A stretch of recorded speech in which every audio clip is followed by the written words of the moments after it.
Alright, so I'm going to review this movie that I watched, and I only watched it about 2.5, 3 hours ago, so if these opinions change, that's just because it's fresh on my mind. Um, but I watched The Bone Collector from the year 1999 on the suggestion of one of the gentlemen that swims in the pool at the YMCA that I go to. And he suggested a ton of movies. This is just the most recent one, and I figured since I watched it today, I might as well just make a video on it now because it's fresh in my memory. But as you can see from up there, there will be spoilers. I'm just going to talk about the movie as it is.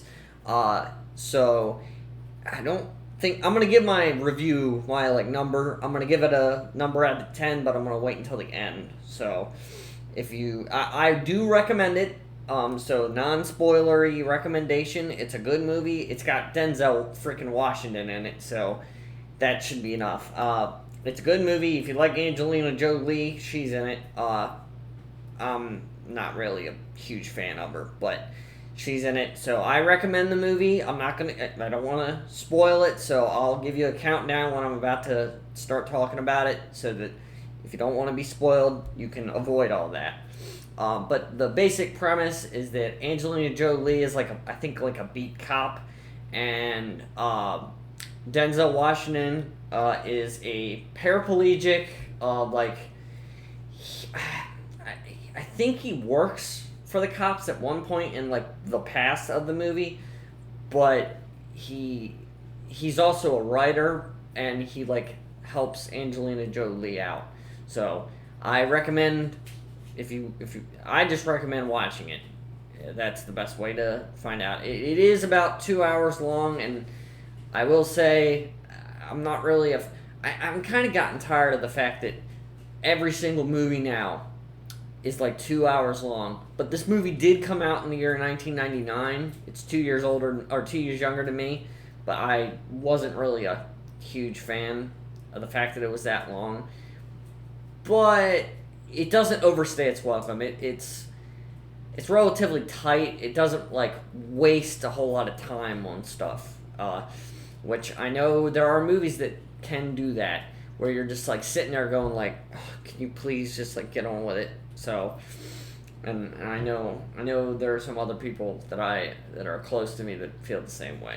So okay, on the count of three, I'm gonna read off. I have notes. I have a document where I just write all this stuff down. So at the count of three, if you don't want to hear spoilers, just exit out of the video. Okay, 3, 2, going once, going twice, 1. Okay, so my first the first note that I have written is Angelina Jolie may have been aggressively mediocre, but Denzel was good throughout. So, like I said, Denzel, he works with the cops. He's some writer that researched a lot of murders and stuff. And at the beginning of the movie, he was working for the cops. I'm remembering now. He was working for the cops, and then something happened. There was a collapse of a tunnel where there was a body, and it fell on him. And so he lost all of his motor control except for his face and his one index finger. And long story short, there's a string of murders, and Denzel gets, his name is Lincoln in the movie. So Lincoln gets re-involved with the cops because they're trying to figure out these murders. And Angelina Jolie's character, whose name I can't even remember, that's how good of a character she is. She finds a body on some train tracks, and then Lincoln gets involved, and then she kind of does what he did when he still had control of his body. So she goes to the crime scene and looks for the clues and stuff, because the guy leaves clues at the scene and everything. Let's see, what's the next? Okay. The killer does end up related to Lincoln. So, apparently before the movie's story takes place, Lincoln pinned a murder on a guy, on like a doctor or something, and he like comes back at the end of the movie and is like, "You ruined my life. I wanted to ruin yours, and I'm gonna take away your life because I wasn't really. It didn't. The villain is probably the weakest part of the movie because he could have been set up better. They did, so the explanation for how he committed the murders was he was like copycatting like a murder book that Lincoln had read at some point. And they did establish that Lincoln, well, I mean, he was a writer, but he also read a lot, and he like established that like his parents never read a lot, but he did, and so he was like kind of, defying destiny. There was like this whole subplot, I guess, where they were like talking about destiny and whether you were predestined to do stuff, but the killer was like from his past and stuff, and it wasn't really all that great, to be honest. But that being said, I wrote the killer being the killer being related to Lincoln feels like a cliche, but at least it makes sense. The old book part was simultaneously very convenient, but also made a lot of sense given that Lincoln was a reader/writer. So, like I said, they established that he was a huge book guy, and he wrote and he read, and the killer was leaving like shreds of paper at the scenes of all of his crimes.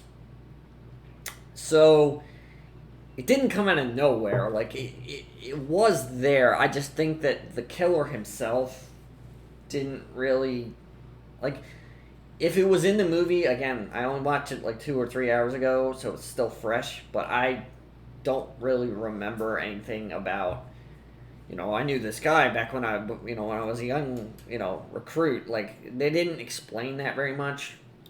So, but the book, I guess, was like a murder mystery book or something like that, and each of the murders in the movie is based off of one of the murders in the book, which it explained the weirdness of it, because you were like, no actual killer would be this meticulous and plan this out. I mean, I guess it is a movie, but it was unrealistic.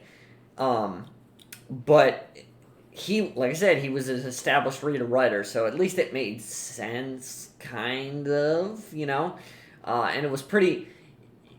The movie, so Michael Rooker plays, like, I think his name's Cheney. He's like the police chief, and at first I thought, oh, okay, it's the stereotypical like hard-ass police chief that is getting on him, and I thought at one point that he was the murderer and that he was like trying to like get something over on Lincoln, but then at the end of the movie, he ends up dead. So I was like, okay, so he's clearly not the bad guy, but it was a good bait and switch because I thought it was going to be like a twist on the whole cliche, and I was pleasantly surprised that it didn't end up being as cliche as I thought.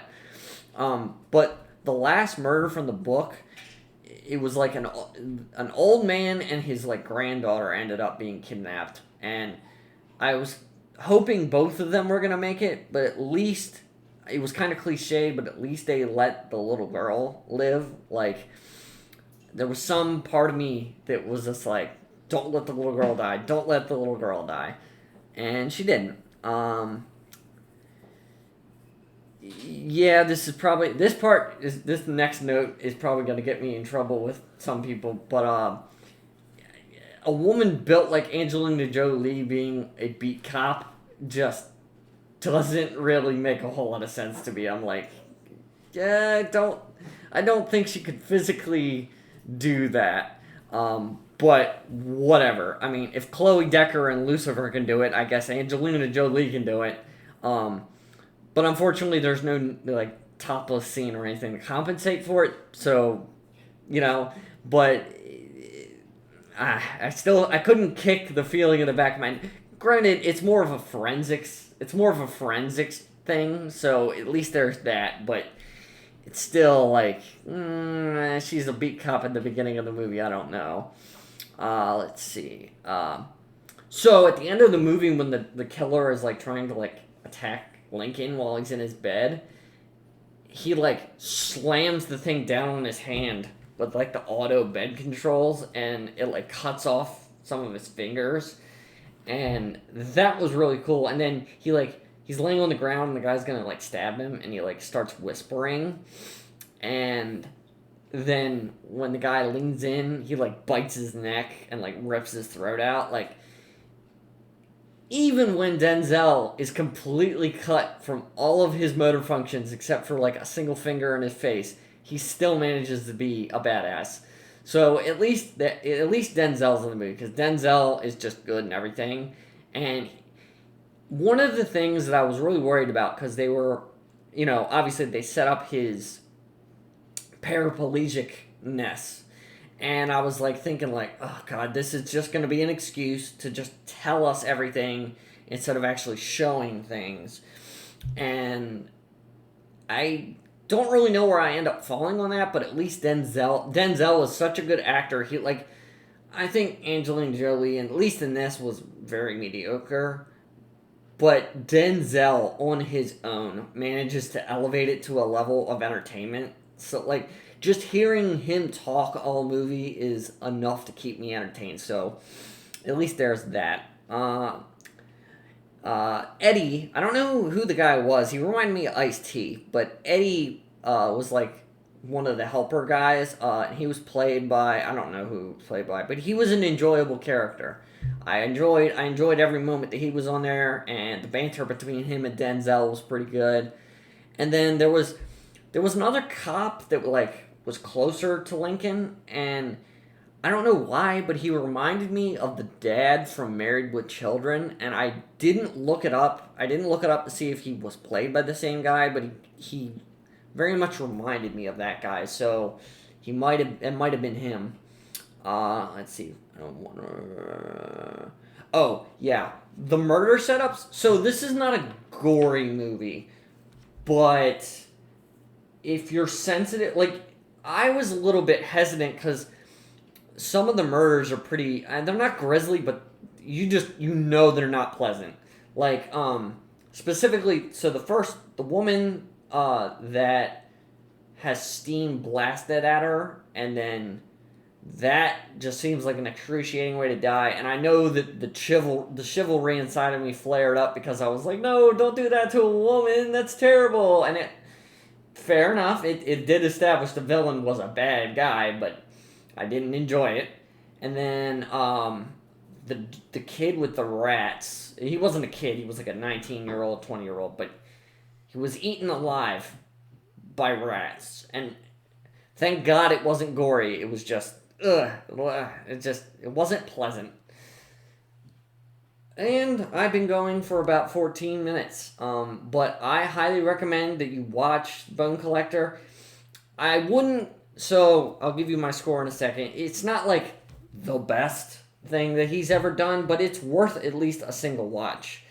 And I mean, let's be honest. It's hard to hold a candle to Man on Fire and Training Day as far as Denzel movies go. So, the fact that it's just okay is good enough. And Angelina Jolie is not my favorite, but she didn't drag the movie down, so it could have been far worse. Overall, I gave it a 7.5 out of 10. And if you don't know, what my scale is, maybe I can do something about that in the future, but I'm pretty sure no one's going to ask or care. But I give it a 7.5 out of 10, and it's actually higher. The IMDB score was like a 6.9, so on my scale, at least, it's a little bit higher, but those are just my thoughts on the movie. So I hope you guys enjoyed, and watch it. Watch The Bone Collector.